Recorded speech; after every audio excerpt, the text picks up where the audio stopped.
This revision video is still Unit 1, the Cold War. This is key topic 2, the Berlin crisis, which lasts 1958 to 1961, and it ends up with the Berlin Wall being built. Okay, so a bit of background. First of all, let me remind you that at the end of the Berlin Blockade and Airlift in 1949, you have the creation of West Germany, the Federal Republic of Germany, and then a month later in October 1949, the creation of East Germany, the German Democratic Republic. And neither of them recognise the other as an official country. Now, what sparks this crisis is a refugee problem, a massive refugee problem for the East Germans.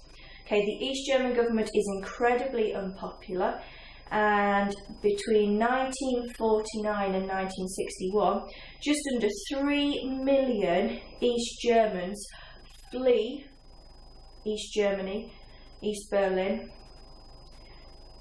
to gain access to freedom in the West. Now, this is a massive problem. First of all, these people who are fleeing are often reasonably young and highly skilled. You do not want this drain on your population of people with good skills. Now, Berlin is where the problem is at its height, because you can get from East Berlin to West Berlin and from West Berlin into West Germany. Now, this is a real issue. It's a propaganda nightmare for Khrushchev, the leader of the Soviets, because it makes it, to put in simple terms, communism is bad and capitalism is good. It's far, far more appealing, and it is attracting all these refugees to leave communism and head for the capitalist West. So, Khrushchev issues an ultimatum, and he declares that the whole city of Berlin officially belongs to East Germany. This is November 1958. Now, remember that Berlin is split into 4 zones. Britain, America and France created Trizonia, that's part of West Germany, and the Soviet quarter of Berlin is part of East Germany. But Khrushchev has said, no, all of Berlin officially belongs to East Germany, and he gave the US troops 6 months to withdraw. He's done this because he wants to stop the East German refugee problem, and he wants to humiliate the USA. He's basically saying, right, well, I've done this, what is your response going to be? Okay, now, initially, President Eisenhower isn't sure how to respond. What Khrushchev has done at this point isn't aggressive. Remember, the arms race is still going on in the background. They've both got the hydrogen bombs, but neither side really wants to resort to war. We've got NATO and the Warsaw Pact, and they're trying to avoid war. Eisenhower knows he doesn't want to lose West Berlin, so he proposes some international meetings, and you have to know the names of those meetings, when they happened, and what was agreed at them. So the first one is the Geneva Summit. A summit is just an international meeting. Now, in Geneva, in May 1959, foreign representatives of both the USA and the USSR meet to talk about the problem. Now, no solution is agreed, but they do agree that Khrushchev will visit President Eisenhower and they will hold face-to-face talks. Now, that happens at Camp David. Now, Camp David is the official residence of the American president. It's like his holiday home, if you like. So the two leaders meet face-to-face.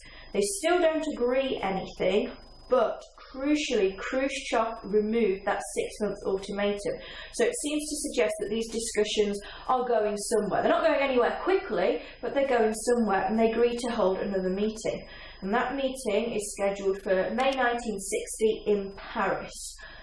Unfortunately, this is an absolute disaster, because just before this summit meeting, the Soviets shoot down an American spy plane over Russia and captured its pilot.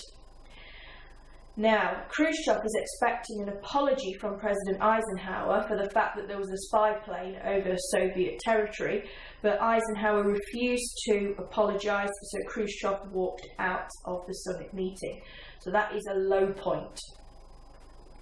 Now, the next time there is a meeting is June 1961 in Vienna. There's been a change in American president though. President Eisenhower is no longer president, and President Kennedy has been elected in. He became president in the January of 1961. And again, this meeting does not go well. Neither side is willing to back down. Khrushchev expects to be able to exploit Kennedy's inexperience. That doesn't happen. Kennedy stands firm, and Khrushchev reinstates his 6-month ultimatum. He thinks that will get Kennedy to back down, and that the Americans and the British will leave West Berlin. Now, Khrushchev is in for a shock because Kennedy stands up to him. He refuses to back down, and he commits an extra $3.2 billion to defence spending, and spends another $207 million on building nuclear fallout shelters. So Kennedy is sending a clear message here that he is not going to be pushed around. Now, underpinning all of this is the knowledge that Khrushchev has that America has 20 times as many nuclear weapons as the Soviets do. So the last thing Khrushchev wants to do is risk war. So he cannot enforce his ultimatum. He cannot force the Americans out of West Berlin. So he takes an alternative approach. And what he does is he builds a wall around West Berlin. And in so doing, he avoids a confrontation with the Americans. So essentially he backs down over the ultimatum. He doesn't, he's not successful in getting the American troops withdrawn and, West Berlin being recognised as part of East Germany. But this wall will solve the refugee crisis. So on that night in August, the 12th of August, a barbed wire fence is put up around West Berlin, which divides the city and enables control of the movement of people. And over the next few months, that barbed wire is replaced by, a wall, a concrete wall. Now, there is a standoff between the US and the USSR using tanks at the end of October, but one by one the tanks are pulled back, and nothing comes of it. Now, what are the long-term results? As I've already said, the refugee crisis was stopped. It was very, very difficult to get into West Berlin as an East German. You couldn't get the paperwork to cross. It was virtually impossible. He managed to seal that gap in the Iron Curtain, if you like. And Khrushchev, although he hadn't carried through with the ultimatum, did appear strong. He'd stood up to the Americans without risking war, and he had solved the fundamental problem of the refugees. Now, the Berlin Wall obviously became a symbol of the divide between the USA, the USSR, between capitalism and communism. Now, Kennedy actually said it's not a very nice solution, but a wall is a hell of a lot better than a war. Okay, so if we have a look at some images, there's the wall being built. You can see the concrete sort of breeze blocks going up. You can see men on both sides watching what's happening. Now, it was heavily controlled, by heavily armed men, and it was virtually impossible to cross over. There were official crossing points along the way, but the wall went down through the middle of streets, and it separated families, some of whom didn't see each other for a number of years. And there was a desperate attempts were made by someone. It was clear that the barbed wire had gone up, and then it was being replaced by, a concrete wall to escape from one side to the other. And lots of escape attempts were made. One of the most famous was by this young man, Peter Fechter, and he died aged 18 in 1962 attempting to cross the wall. And he fell into a zone that was known as the death strip or the death zone, and he basically bled to death, having been shot by East German border guards. His body was removed about an hour later, but there was little that the West German side could do about it.